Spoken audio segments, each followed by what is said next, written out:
Hello, everybody, and welcome to another episode of Two Asian Blokes Podcast, a podcast where we talk about Asian pop culture, films, TV shows, anime, music, video games, food, music. I said music twice. What are we feeling at the time, really? My name is Dan with H, and with me, as always, my co-host Tavi. Hi, Tavi.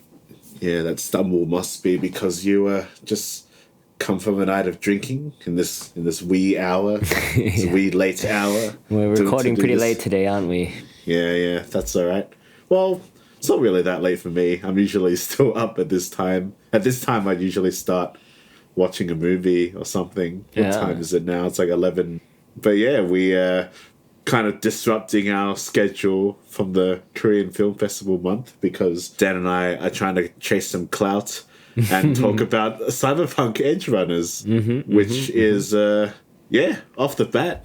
It kicked my ass, man. This is a hit that nobody was expecting, right?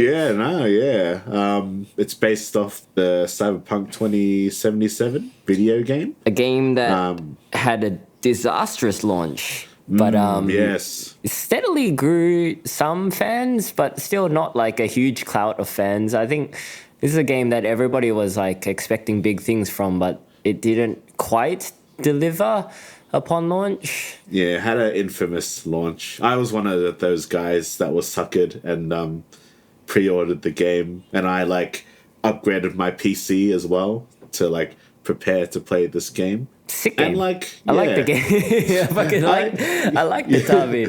Yeah, I know you liked it. Yeah, I was one of the few that just jumped into it and just had a great time with it, regardless of all the bugs and T-posing that was going on. I think for me, I definitely noticed bugs. I had to update my drivers and shit. I noticed trees in the distance were popping up and coming through buildings. And there was just a lot of broken quests. But yeah, no, it's weird because I had a bit of a mixed reaction when I first played it. I think I've talked to you many times. My first issue was the dialogue writing. I found it a bit juvenile. Yeah. A lot of swearing, which of course I don't mind in media, but it just felt like someone who had just learned how to swear. Sure, yeah, it's a little bit forced, right? Yeah. But no, because of watching this anime, I got back into it, and honestly, don't notice it as much this time around. I'm like, wow, this. I mean, the dialogue is not the best, but it's there's still interesting characters, and I feel compared to the dialogue in the anime, it's still okay. The dialogue in the anime is pretty poorly written. I feel the writing in this anime is probably the weakest aspect of the anime, right? Well, actually, I kind of want to talk about that in a later section because I agree with you, but I wonder whose fault that is. How about we just to give a quick synopsis of this anime. It centers around a character called David Martinez, who is growing up in Night City, probably the worst place to grow up in. It's basically cyberpunky US, cyberpunky Detroit, maybe, where just gangs are running amok. You never know when you're going to be involved in a drive-by shooting. There's just stray bullets flying everywhere. So David Martinez is going to a pretty high-end school, a university run by a corporation called Arasaka, which is one of the big corporations that runs Night City, basically. They're basically the Rupert Murdochs of Night City. That's right, yeah. The rich and powerful, pulling the strings behind the scenes kind of corporation. But yeah, his mum's putting him through school by working really hard as a medic of some kind. But then, she gets involved in a drive-by shooting, which is par for the course of Night City. And she dies because she doesn't have good enough health cover. Yeah, that's probably a touchy subject for maybe some of that. It's the US, all right? Night City is a city in the US. Is this a true story? So, there's a bit of commentary there. But David Martinez, upon losing his mum, gets involved in gangs and then goes down a path just trying to make his way through Night City. Yeah, he installs a chip in his spine that allows him to experience bullet time. Yeah, and that allows him the Sandevistan. the Sandevistan. Did you use that in the game? I never used it, to be honest, because I didn't like the effect of bullet time really? in Cyberpunk. What? Before we talk about the anime, I'm curious to your playstyle. What was your playstyle? So I had 2 playthroughs. The first playthrough I finished the game with was a run and gun shotgun play. So it's like kind of like a berserker play, I guess. So the faster you're moving, the more damage you do with your shotgun kind of deal.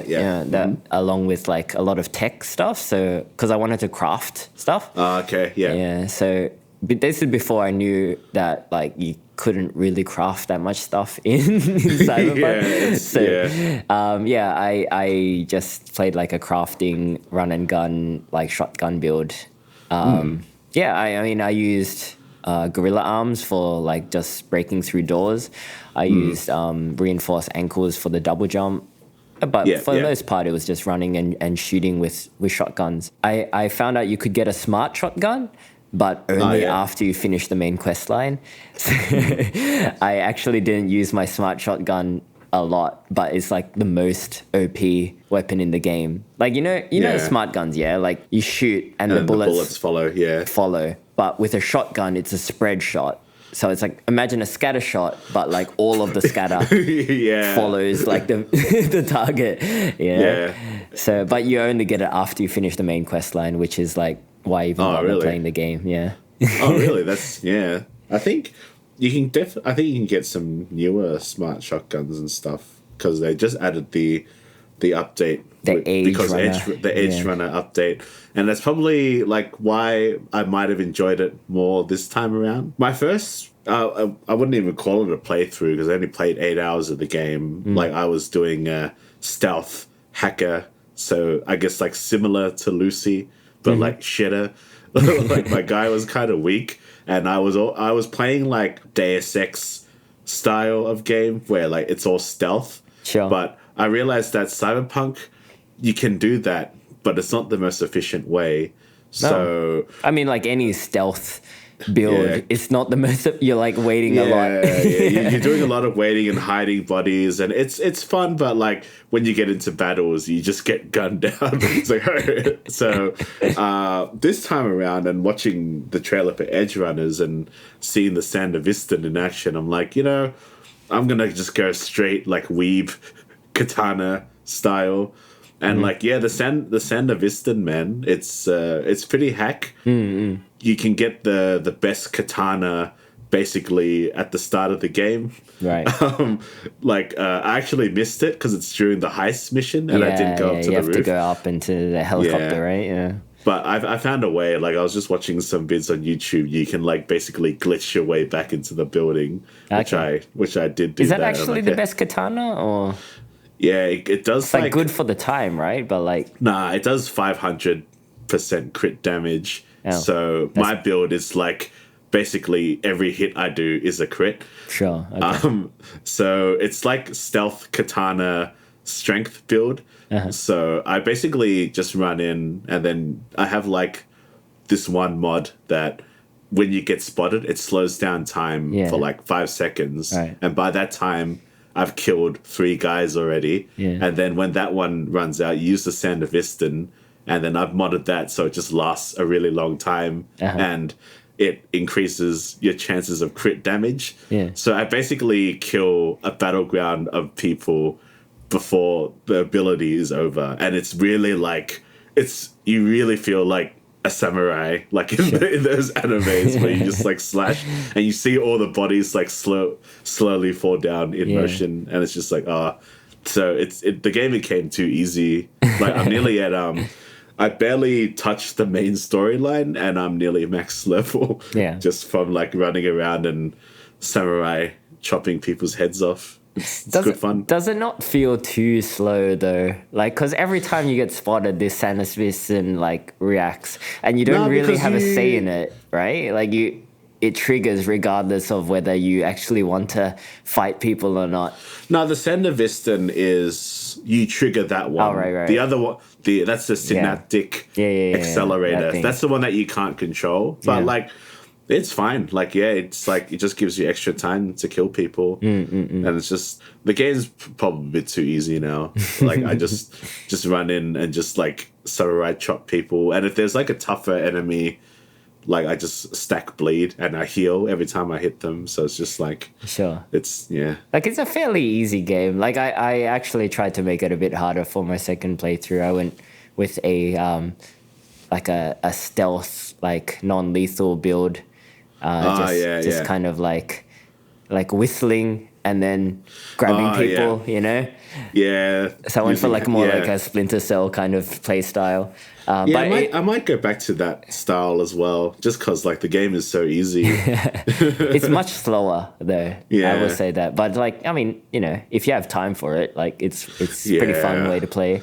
Oh fuck! I mean, I've already got 46 hours in the game. It's just like and I've nearly done all the gigs. But yeah, like it's just a brief side note, because like CD Projekt Red games, like they're popular for The Witcher, and those games are hard. So I'm like, I kind of can't be bothered spending that much time. Like I kind of just wanted to have a bit of fun. Like at this day and age, I mean, I used to play games only on hard mode, and then I would like, feel better about myself. But now I'm like shit at games these days, so maybe I'll just turn it down and have some fun. Yeah, you don't have those like malleable kind of nerve endings anymore. No.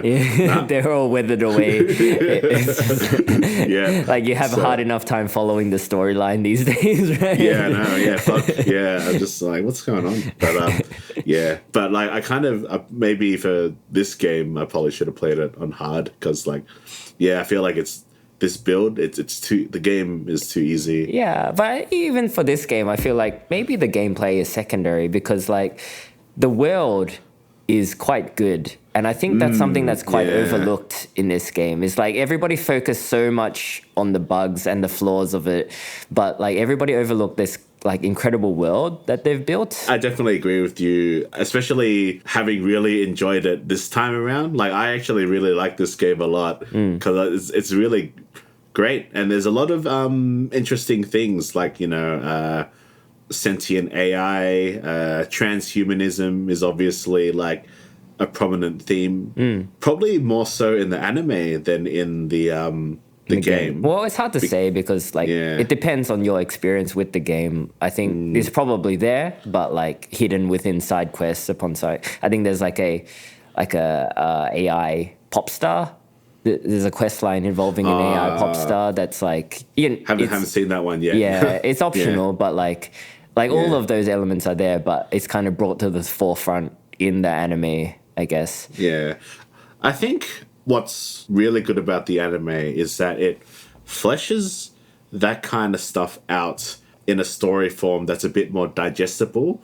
Whereas probably in the game, I'm too busy running around chopping heads off, and it's like, I don't want to read this. And then I'll just run and kill the next person. The idea of cyberpsychosis, I think, is a really interesting one that's explored in a very thematic way in the anime, probably compared to the game. Because in the game, my character you just install everything. You just fucking you don't even think about it, right? It's like I will buy this.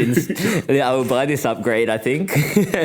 Dude, like I've bought all the apartments. Nearly bought all the cars. I'm just like, and all the mods. Dude, yeah, like you don't really see the repercussions of your mods. You just like you feel the power of it. Like when you get the reinforced ankles, you can do the double jump, and you're like, that's good. When you get the gorilla arms, you can rip open doors, and you're like, that's convenient. But yeah, definitely in the anime, you can see David's transformation, and he goes from like being like, you know, your typical shonen character to being this, you know, beef-caked, fucking modded out freak of a person, and like, you feel it because you still see his like fresh face. He's still got the same face. Yeah. But he's got this kind of like a really tank body. Yeah, it's almost like grotesque. Even before we get to the later episodes where he's just become a freak, but like even before that, where he gets the gorilla arms, you're like, oh, I don't know. Yeah. I was like, I don't know if I like this look on David. This anime is a bit different, and we won't talk too much about the later episodes just yet, because it does start off as a fairly typical shonen story. You know, it's kind of someone who is kind of the lower class. He's pretty intelligent, but like, you know, he's just very kind of downtrodden. Him and his mum are kind of the lower class of the Night City residents. Yeah, and he, you know, cops some bullying. He gets some bullying from like the lamest bully that I've ever seen. It's like the Lee Chaolan.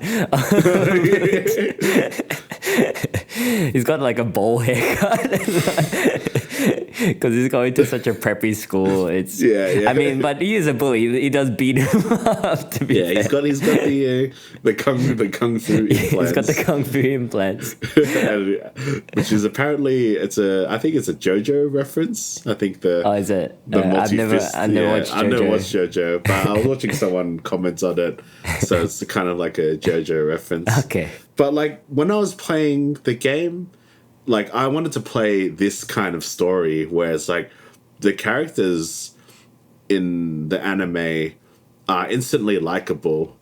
The visual art style and the animation in this show is like, it's top notch. Okay, so yeah, it's Studio Trigger doing the animation in collaboration with CD Projekt Red. So Studio Trigger is probably not exactly the same people as the people that did Gurren Lagann. Yeah, but it's like the lead director who was I think he was the ex-Gainax member, the dudes that did the first Evangelion series. But then they did Gurren Lagann. But I haven't seen much too much from that guy. Kill la Kill, that Star Wars thing that we watched. That's the one that we watched. Yeah. So like they have a certain visual flair, right? Like, and it's kind of like over the top anime, right? That's kind of the style that they're known for. Over the top space battles. Yeah. Like a lot of dynamic movement, I guess. A lot of fucking like mech changing. But the thing about this anime is that you are watching a Studio Trigger anime and you're watching something that's very anime. Yes. But it is also very cyberpunk. You know, I think the way that they've crafted the world and the way that they've done the world building in this show is quite amazing. Like the visual flair of the show, really, like the really strong colors, you know, strong reds, strong greens, and shadows. And it's quite vibrant, but it's also a very dark universe as well. Well, do you think it's not a happy universe? Oh, yeah, so certainly. But do you think Studio Trigger is kind of taking their cue from the world that CD Projekt Red has already crafted? Or do you think they added something like of their own to this world? You know what I mean? I definitely think they've added something to their own. It comes in the form of like the fan favorite character, Rebecca. If you've been reading about that, like CD Projekt Red were initially like, we don't really want this character in Cyberpunk because it's like it doesn't really suit the world. And then Studio Trigger was just like, no. We gotta have this gathering. I think CD Projekt Red did like an online watch party thing, and then one of the producers who said that they loved the character in the end, but they had admitted that, we originally didn't want the character in the show. And then I think she quoted Studio Trigger saying like, no, the lolly must stay. So it stayed, and she ended up being a fan favorite character. Yeah, I mean, and she is a standout character, and like I think this is a case of like an anime studio's vision and the world that it's set in kind of meshes quite well together. Like because the video game is pretty different from the anime in terms of. I'd say so. Yeah, for sure. I don't know, like. It's not really a different tone because like the tone of the anime is somewhat bleak as well. But definitely the art style is different, right? And the speed of the movement maybe is different as well. Like it's kind of hard to put my finger on like how the two interpretations of this world are different. Because, like, for the most part, I think the anime is fairly faithful to the video game that it's based on, right? Yeah. But, like, at the same time, it feels pretty different. It's very different, yeah. But, like, can you kind of pinpoint where it is different? Yeah, I don't know, really. I guess, like, in terms of the surface, it just must be the difference between Western and Eastern sentiment, maybe, because I think the biggest thing that feels different is that this is an anime, you know, and this is following the typical shonen story. Whereas I think I haven't played too much of the main storyline in the game yet. I've just finished the heist. So that's as far as I've gotten. Maybe, I don't know. Maybe it's a tonal difference because it must. Yeah, like the video game, you've got Keanu Reeves in your ear for the most part, but I could not imagine Keanu Reeves being in this anime. The game, it's kind of. It's more subdued, maybe. Yeah, I think so. Yeah, than the anime? Like it's a bit more grounded, I would say. Whereas the anime is definitely like over exaggerated. It's the expressions of, you know, the cyberpsychosis and the art style. And I think so far the anime is a bit more character focused because there's a lot of scenes in the anime and the scenes I particularly enjoyed is like the scenes of David and Lucy. So Lucy is a character that David comes across. She's a netrunner, I guess eventual lover in the show. And like the scenes where him and her are just hanging out and it's quite quiet and it plays that song that you were just listening to. What's it called? Like I want to stay at your house. What's it called? Yeah, I think so. I want to. I really want to stay at your house or something like that. Yeah. It's a sick song, but I don't know It's the a good name. song. The soundtrack is not readily available. Like I tried to look for it on Spotify. Man, the songs are fucking awesome in the show. Yeah. The soundtrack is and really good. I'm sure Risky will make a sound alike for this episode, right, Risky? Yeah. You better Risky. Do it. But before talking about the soundtrack, it's like, like a lot of those scenes of like him and Lucy, it's quite like nice to watch and kind of my favorite parts of the show, which is surprising because like you think it'd be the ultra violence that is in this show. Yeah, no, I get it. I actually wish there were more of those moments within this show. Like it's 10 episodes, right? 25 minutes a piece. It's longer than Tekken, which we reviewed recently. But yeah, it still feels pretty quick, right? Like I don't want to say rushed because I don't think it is rushed. Yeah. Well, I was watching someone kind of talk about that, and it's like they mentioned that the show, it's not really rushed. It's just very dense. Because a lot happens. Because I feel like the pacing is good in this show, but there's a lot that happens. And it probably gives off the feeling that it's a bit rushed because I would have loved to have seen this as like a 23, 26 episode anime. Because this could have been like Cowboy Bebop levels of like masterpiece. Yeah, it's got the potential there. It's like it's not quite there, as you said. There is some issues with the dialogue, and there's actually been a bit of controversy because apparently Netflix just fixed the subtitles. They just fixed today. it. Yeah, because a lot of people were saying like the subtitles were a bit fucked. No, it's the subtitles were the English localization. So like they've got things like choom and like all the slang in there, whereas like it's not like the literal translation of the Japanese dubbing. Yeah, I guess because did you watch it subbed? I did watch it subbed. Yeah, so as we say, yours and I's Japanese is not the best, but we like, can kind of read between the lines, yeah. So it's like that's not what that person said, and that's a bit like why are they saying it like that? Actually, on note with this, I actually watched this anime twice because I heard some positive reviews about the English dub, So I watched it again with the English dub, and the English dub is actually pretty good, save for probably 2 characters that I didn't think fit very well.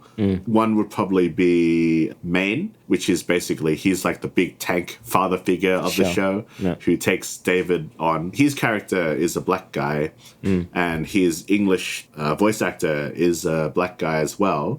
But the way it sounds like is Robert Downey Jr. Tropic Thunder. Okay. It kind of sounds like he's leaning in a bit too much, which was one of the issues I had with the English dub. But other than that, it's pretty good. But yeah, you got Gus Fring as Faraday. That's pretty good. Yeah, you know, in the game they do like, you know, you call people through like your circuit phone thing, and then there's like text on screen. The text that is on the screen is not written by an English native, and you can really tell in the English dub because they have to read what is scrolling across, and it becomes super apparent like later on in the show. Wait, what do you mean, like you know, like when they're talking to each other via, when they're talking like, to each other via the telephone link, Yeah. because like, you know how the text is scrolling across. Yeah. If you watch that with the English dub, you're like, this is not like written by an English person. Is it the same? Is it what they're saying? It's exactly the same, like, because they have to read it word for word. Okay. And it's like, it's weird, like. It takes it away. Like, because I found it weird watching it in Japanese. I'm like, I was reading it and I was like, this doesn't quite match with what they're saying. And like, I think it's the subbing in that whole section then, because I kind of struggled as well. There's a character in it called Wakako, who is a fixer. She's a Japanese old lady fixer. In the game, she just sounds like an old Japanese lady, yeah? Yeah. And in the Japanese dub of the anime, she sounds like an old Japanese lady. But like when they communicate with her via telephone, the subs on the screen have like this weird like Yoda-like cadence to it, where she's like, like the subs are kind of like, they said, just sound like Yoda speaking. I'm like, I don't know. It must be like if they're trying to do a direct translation or something, or it's weird. But that's a pretty minor thing. It definitely does not detract away from the quality of this show, because I wasn't expecting this show to be as emotionally investing. Like when I saw the trailer, I'm like, oh, it's going to be like 10 episodes of people exploding, and I'm like, yeah, you know, like it's probably not going to be that good, but like I'm sure like the animation. But I was not expecting such a compelling story of David joining this gang and getting on the wrong side of life, but not really having a choice because of how brutal life is in like Night City.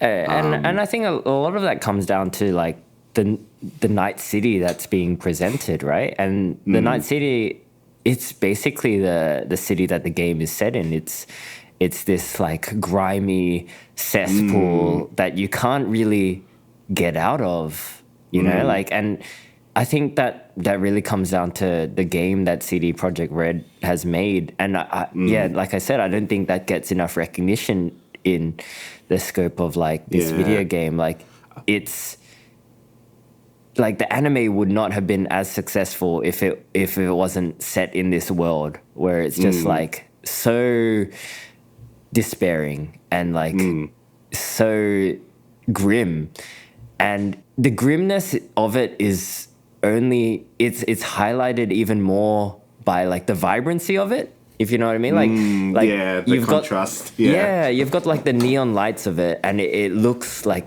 so beautiful from far away, but when you're in it, like it's just piss and blood and shit and rubbish. There's like, I noticed there's so many, like, you see like mounds of trash bags everywhere, like in Night City in the game, aside from like all the heads that I've cut off in the game, like flying around. It's like the real Japan, Tavi. Just like the real Japan, It's like fucking Kinshicho Park on and in Hanami season. Yeah, we were talking about the soundtrack before, and this is like I wasn't expecting it to have such an awesome soundtrack as well. Like the intro song, it's like a nearly 20-year-old Franz Ferdinand song, like an alternative punk rock song. And I honestly had never heard of this song before I watched this anime. It's like, the fuck, Franz Ferdinand?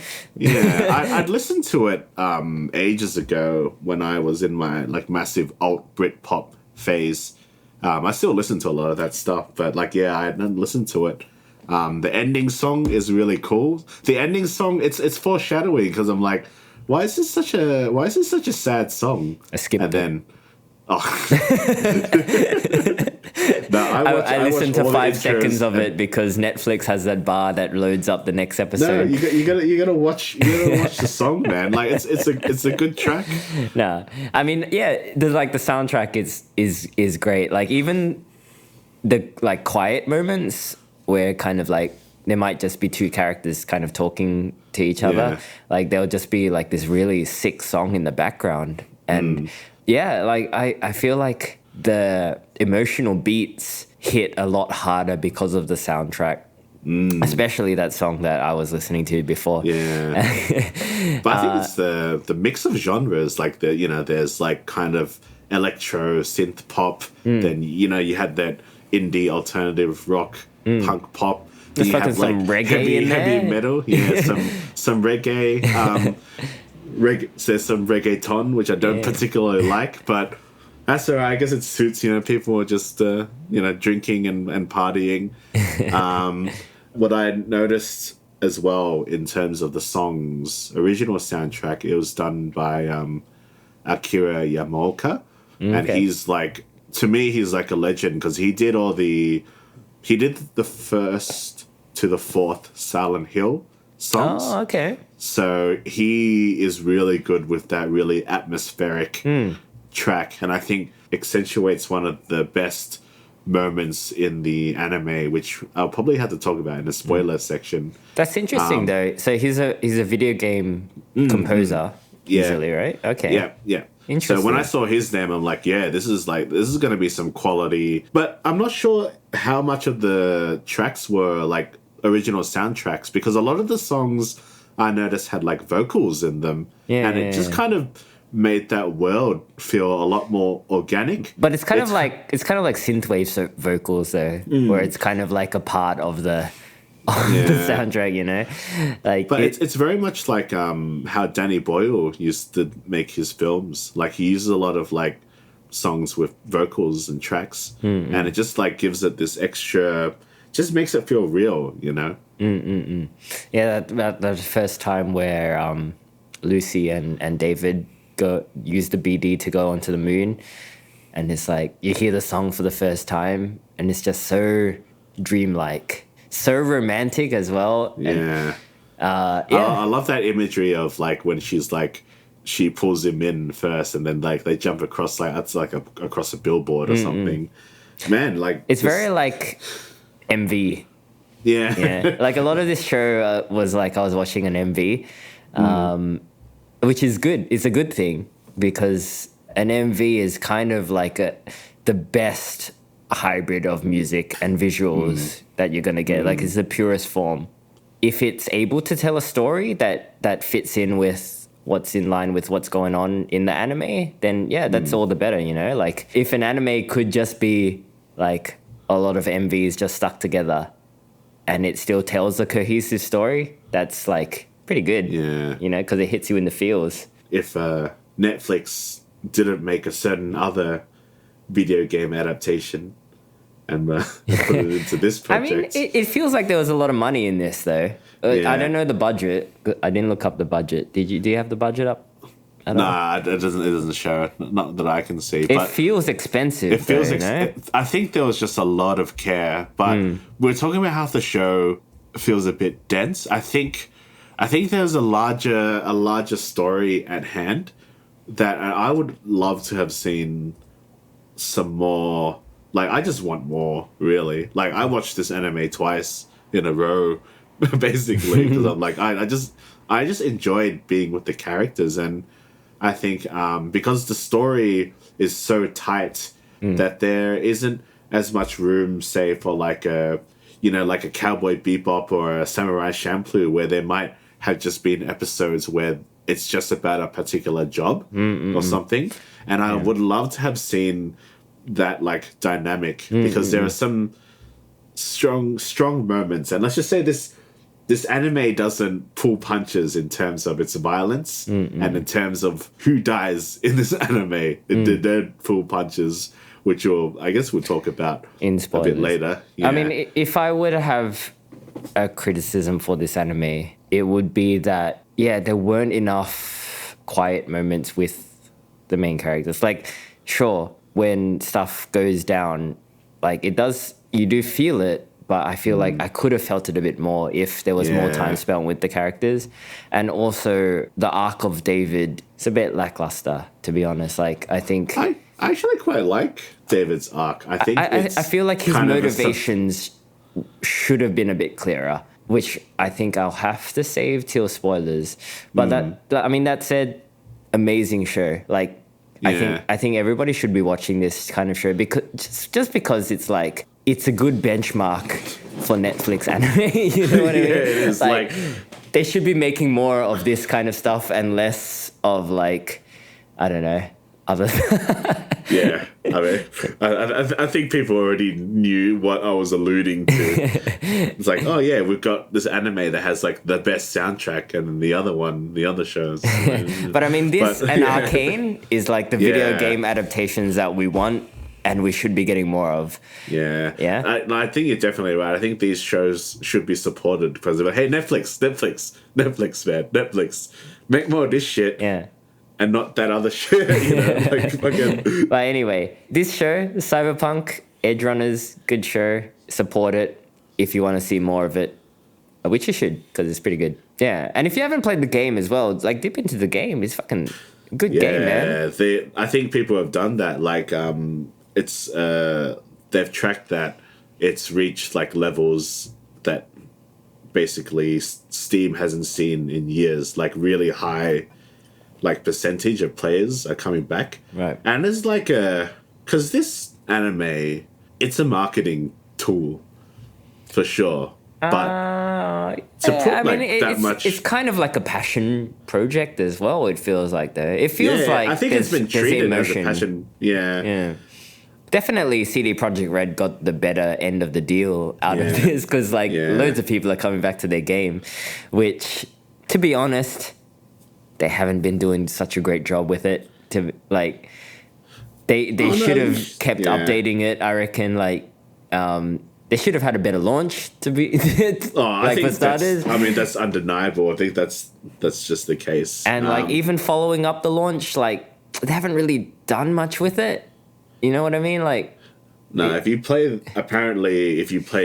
the version that I'm playing, it's like really different. Like, it plays a lot better.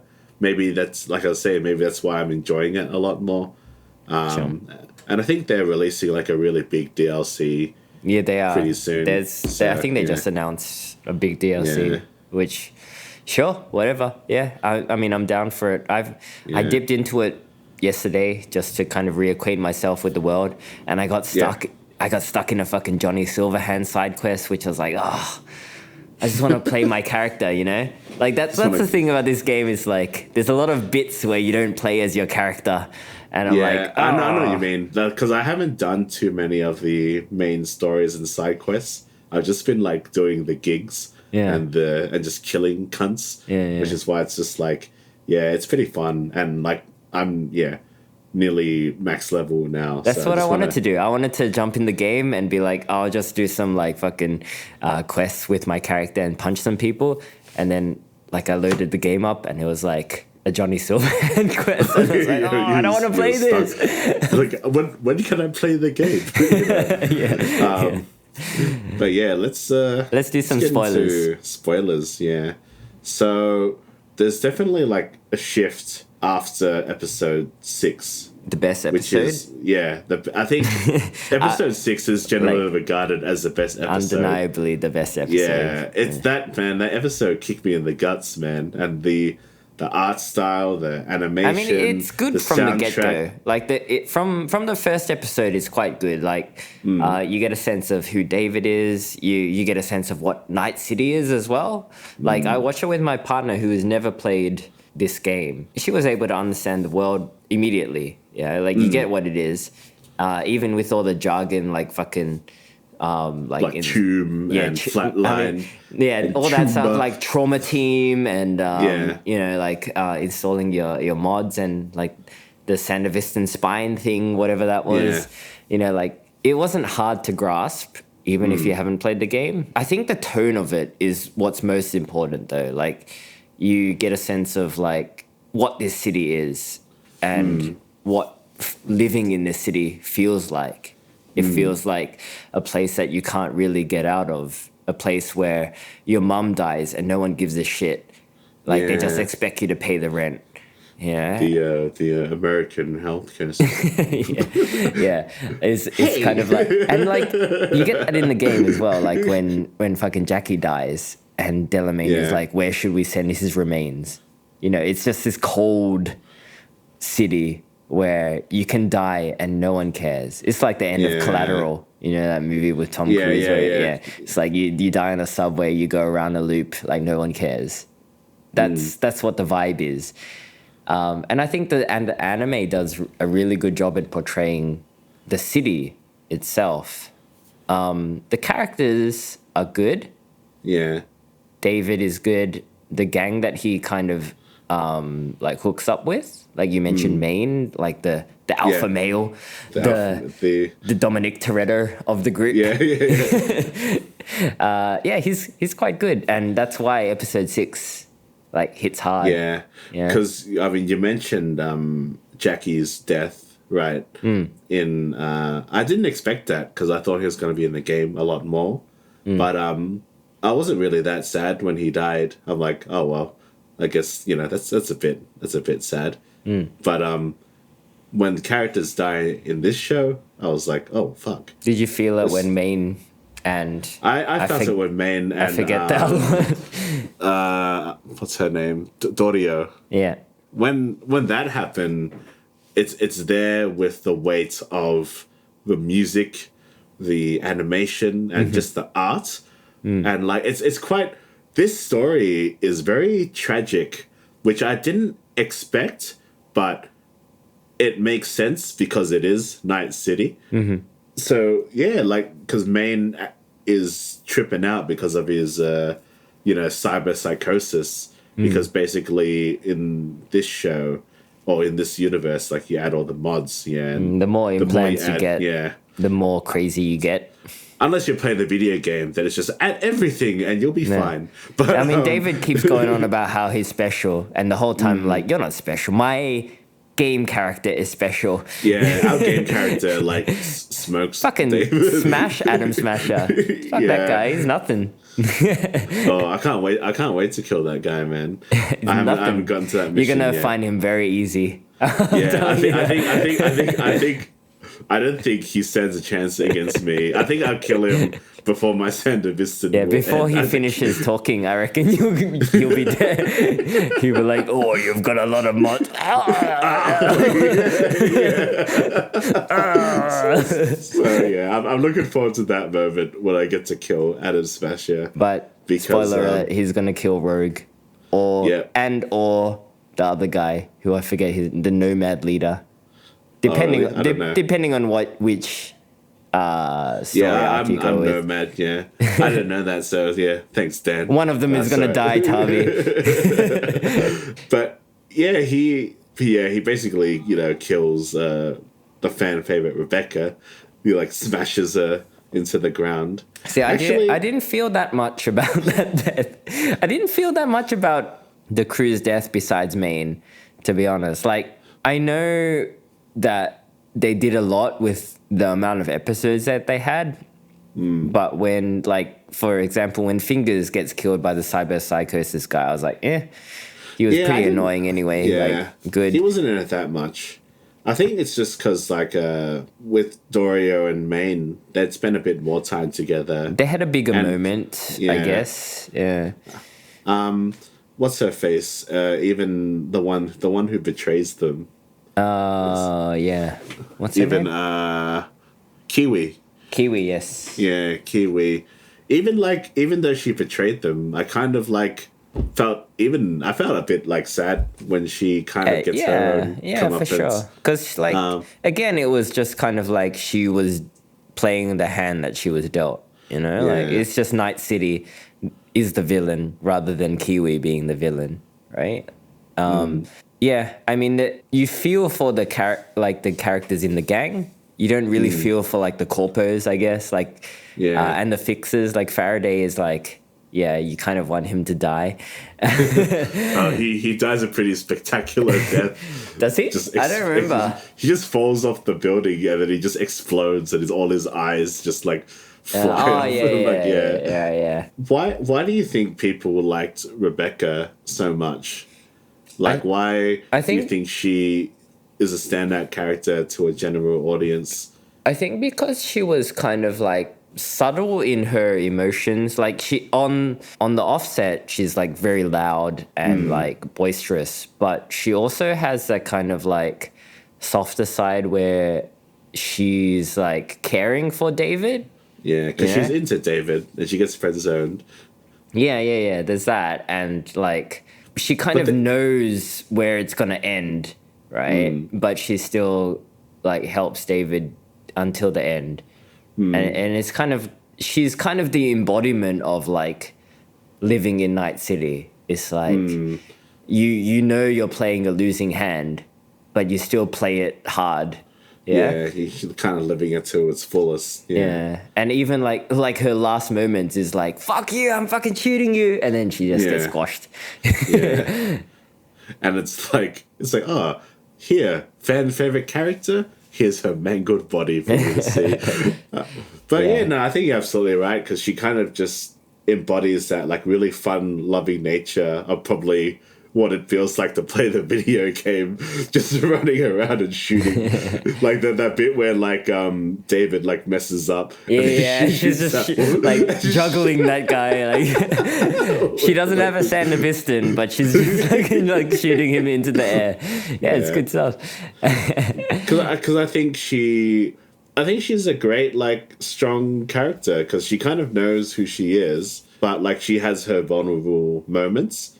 So I think that's why like people have latched onto her. Yeah, for sure. I actually like Lucy a lot, which I didn't initially like. I wouldn't say I didn't like her character design, but like when I saw her, it's like, oh, this is like, you know, Japanese dudes who love over-sexualizing their character. So I didn't think there'd be that much depth in her, but I really like her backstory, being like, you know, trained by Arasaka to be like a net runner, and then it's kind of like it's kind of like that Spriggan storyline. I have like this affinity for the like kid who grew up in that kind of environment, like harsh environment storyline. 11 I find that very, from Stranger Things. Yeah. I find that very interesting.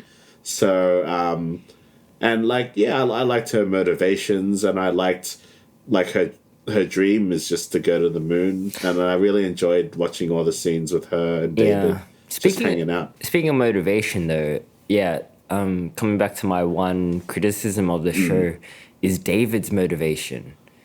I felt was pretty weak. Towards the end of the show, he goes on about like how his mum and Maine died and left him with their dreams, and how he has to kind of continue on with their dreams.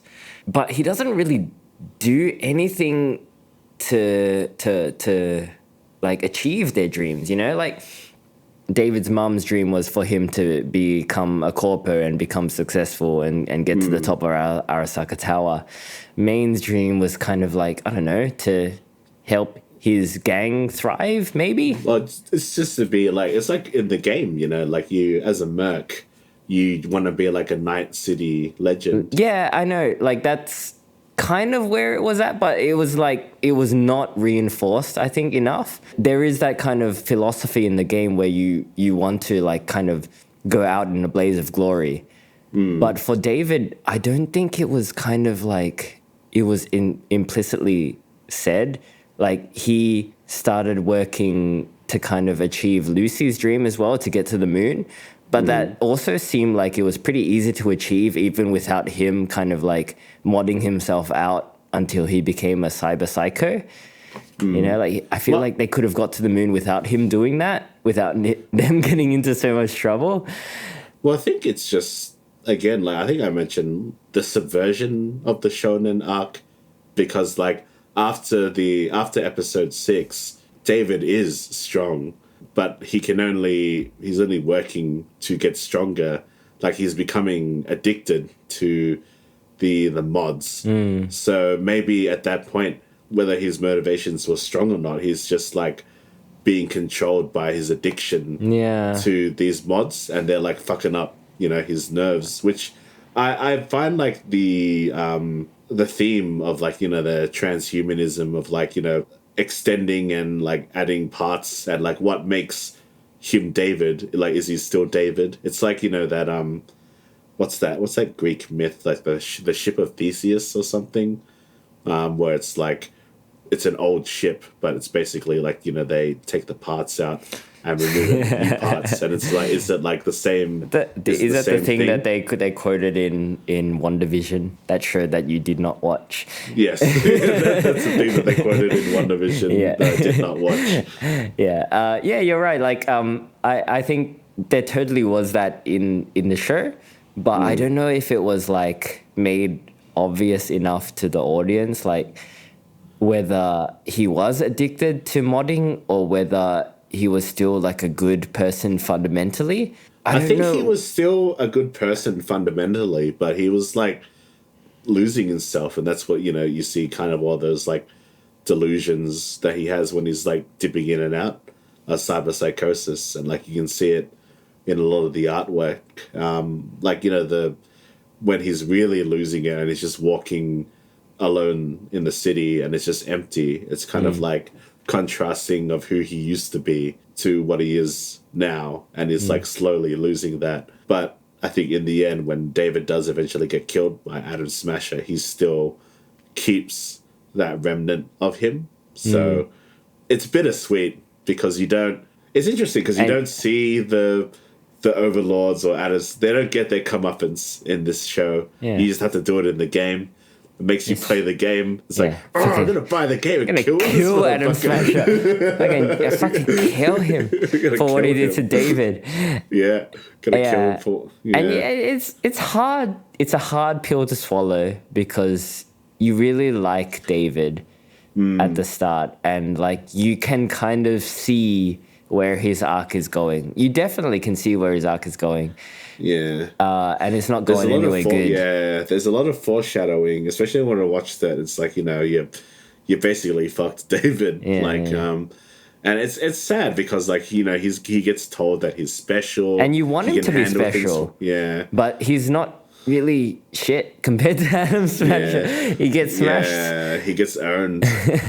It's sad because, like, yeah, he's such a compelling character, and a pretty simple character, you know. He's not super original, but you just like being with him, and you can feel like the oppression that he has as a lower class citizen. I just don't know whether his story was not told quite well enough, or whether it was just that tragic. Because, like, they build him up as a character, and then his arc is kind of like he just starts modding himself out for not really any reason, just to kind of get stronger. And like his girlfriend Lucy is kind of protecting him, but also he's kind of working towards nothing. I don't know why he's kind of like being a part of this, why he's kind of modding himself out like this, you know? Like, if he's living to fulfill Lucy's dream, like, it seems like it's pretty achievable. She gets to the moon pretty easily at the end, right? If he's working towards his mum's dream, I mean, that's not going to happen because he's not in school anymore. If he's working towards Main's dream, like, I don't think he needs to mod himself out that much either. So like his motivation is not super clear to me, and like whether that is just a piece of tragic storytelling or whether it is just like something that they didn't really think through, I'm not quite sure about, because it is tragic, his end, but like, I don't know, the way he meets his end is kind of, it didn't feel that impactful because I don't know what he was working towards, if you know what I mean. Like, why did he get to that point? Well, I feel like it's not that hard, really. He just wants to make himself stronger to, you know, To be do able what, to though? fulfill, like, you know, make more money and go to the moon. But like, they could have Because, gone like, to the moon anyway. They Because could. like the last job that they did was like the big payout, which actually I don't know where they got the money from, because like Everyone isn't was it Faraday? dead. Is it a Faraday who pays them, but he's like dead? I think they just But, like, stole his money. I think like the guy with the mustache stole the money and split it But between how? him and Lucy. It was just in the car, I guess, when they took it. Yeah, see, Yeah. that's the thing. Like, what was David's plan? You know? No, he just wanted to go kill everyone in Arasaka. Like, yeah. Yeah. I don't know. I feel like it's it could have been fleshed out a bit more, but I don't think it was in the 10 episodes. It was probably not that necessary, I guess. I mean, they probably just cut it out. I didn't really have an issue with his motivation, to be honest. It just didn't feel like he had a direction to go in. It felt like he was just getting bigger and bigger and to no real end. And then he kind of justified his actions by like, I'm living for my mum and I'm living for Maine. But at the same time, he's not really fulfilling any of their dreams or aspirations. He's just kind of like doing whatever. And, you know, like it just felt like a few things just kind of happened because the show needed to continue. Yeah. Yeah, I guess like they probably needed a bit more time to work on that. Yeah, as I said, like it could have been like a masterpiece if this was like a 23 episode anime. Yeah. I mean, like, the songs hit hard at the end and you still feel the emotional weight of his sacrifice. But, like, at the end of the day, like, when you really think about it, what was he really sacrificing himself for? It was, like, for Lucy to go to the moon? Yeah, I guess. But, like, they could have gone to the moon together pretty easily. Maybe it's not that easy to go to the moon. Maybe, you know, it's... Well, I mean, he sees an ad and he's like, oh, actually, it's a lot cheaper than I thought it was. Oh, does he say that? Yeah, he says that. Okay, yeah, then, yeah, I don't know. But yeah, I just think it's just... I think the allegory there is more just like addiction, really. Yeah. And that's why it's tragic. Yeah. I think that is a strong message, and I feel like that should have been made a bit clearer, is like the addiction to more power. It's fine to not have a direction in Night City especially, but I feel like they should have made that a bit clearer, is that like David doesn't really have anything to do except to build himself up and die in a blaze of glory.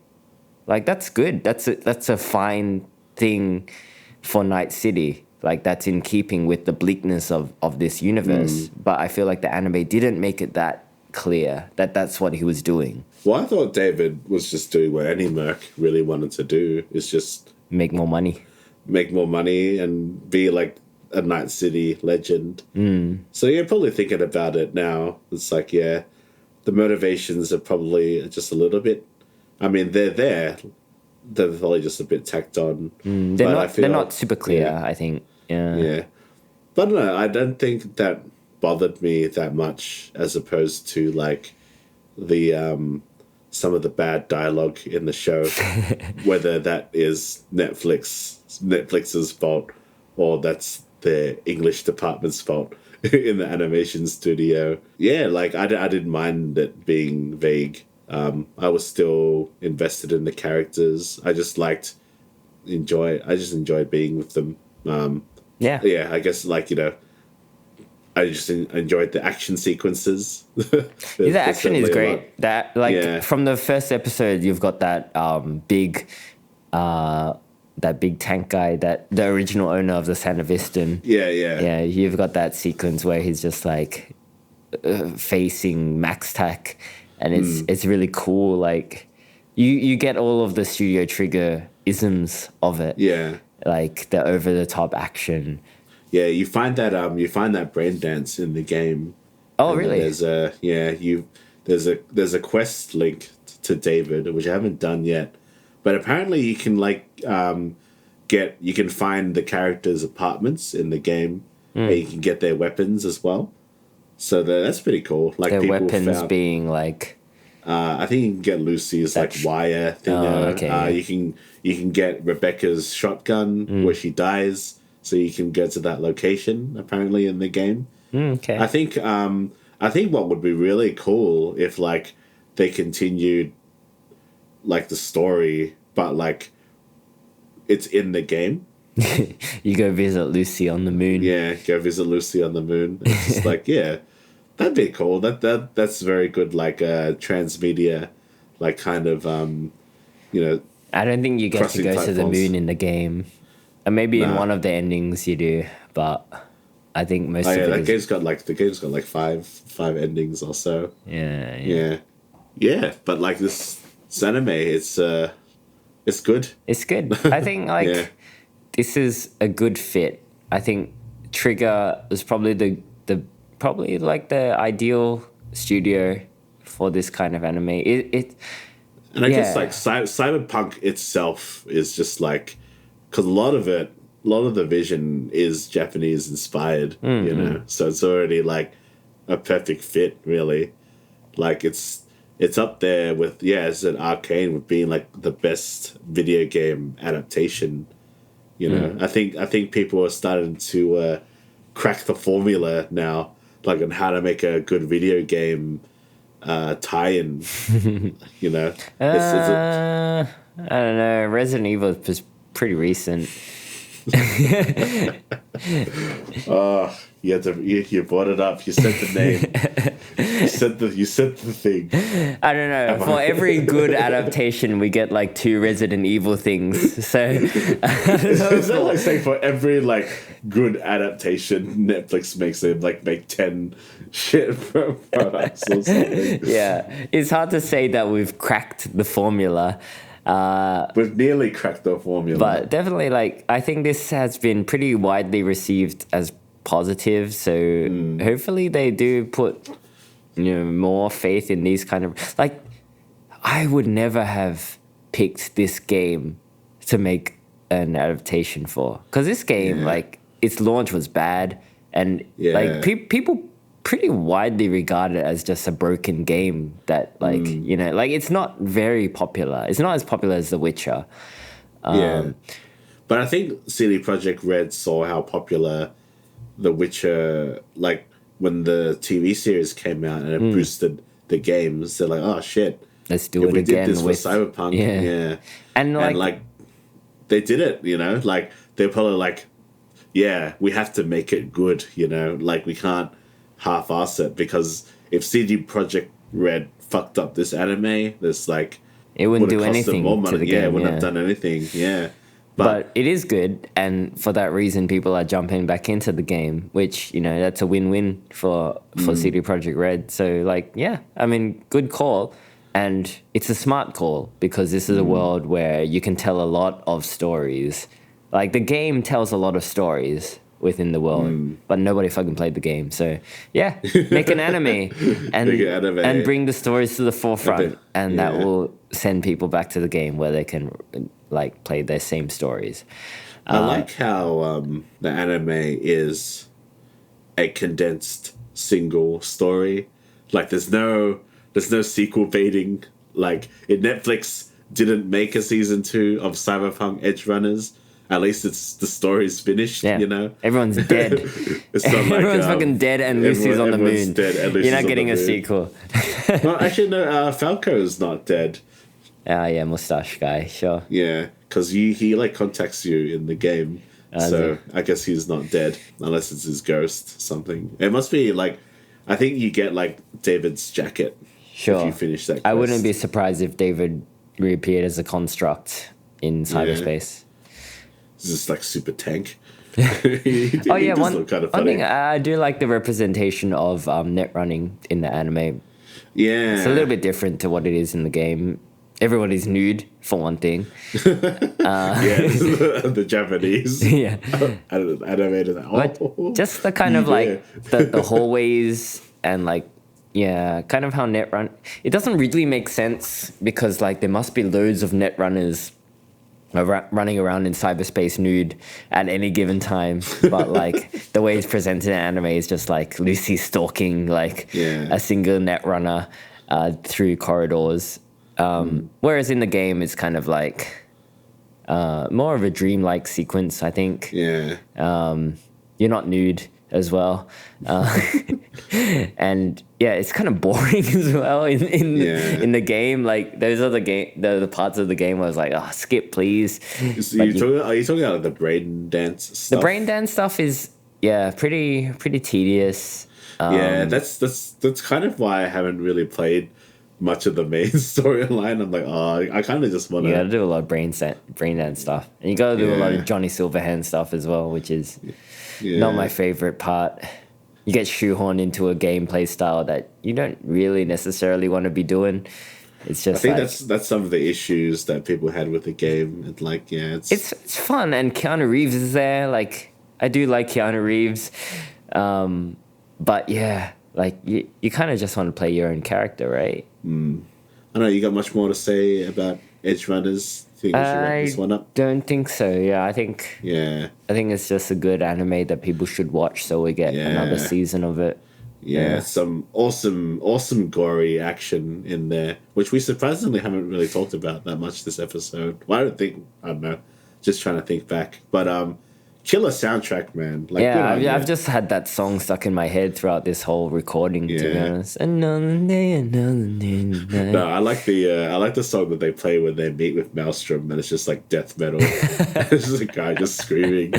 I mean, very faithful to the game as well. All the gang representation. Maelstrom is there. Tiger Claws is there. The animals are there. Like, it's just. Actually, I did want to make a mention about the Tiger Claws. Like in the English dub. The Tiger Claws still speak Japanese, so like I thought that was cool because like when you see that, they do just seem like they're Japanese, just saying that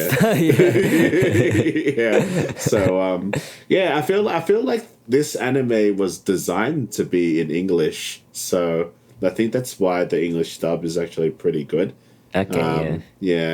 So for those who can't be bothered reading subtitles, you don't have an excuse from me now. From what I've seen of the dub, it's good. Like David is quite good, and they got Gus Fring for Faraday, which is pretty good. Yeah, I actually didn't like his voice acting as Faraday. Okay, I thought it sounded a bit weird after watching the Japanese dub. It's the Japanese guy's a bit more snaky, more sinister. Sure, he's got that. He's got that like you hear that kind of voice a lot in anime. It's just the kind of like shady character, And like Faraday, Giancarlo, I don't know. It just sounded weird. Like it didn't sound like Faraday. Just kind of sounded like Giancarlo. Getting paid. I mean, it's weird because like he does give off that kind of vibe, but at the same time it's kind of a different vibe. I mean, I don't know, I like his voice. Anyway, it's just different. What did you think about this anime series, guys? Did it make you want to play the game again? Did it make you want to play the game for the first time? You can let us know. Get in touch with us at 2asianblokes@gmail.com, or you can join our Facebook group to be part of the conversation, or you can follow us on Instagram at 2asianblokes if you want to see what we're up to. Yeah, pretty good. I'm going to go listen to that song. Some more. I'm going to... I'll probably have to start editing some of this episode. And then I guess the week after we'll get back to the Korean Film Festival stuff. This is less considered for intermission. But no, yeah, good anime. I'm probably gonna go play Cyberpunk again and go kill Adam Smasher. I think the soundtrack hits harder when you're playing the game now. Now that I've watched the anime, whenever like a sick song comes on, I'm like, yeah. Oh yeah, yeah. I'm actually looking forward to playing it now. I just want to send a Vista and just fucking run rings around people. But, I still think monowire is rubbish. I wouldn't use that as a play style. I've never seen it. I haven't come across the monowire. It's just like, it's fine. It's effective as a combat tool, but it's just not very cinematic in the game. Oh, really? Yeah. I think Lucy uses it quite well in the anime, but in the game, it's like it's just a Skyrim vibe. People. Yeah, they just kind of fall apart as you're whipping them. It's not very fun or cinematic. And there's just numbers. All right, guys. All right, guys. Yeah, take care. See you later.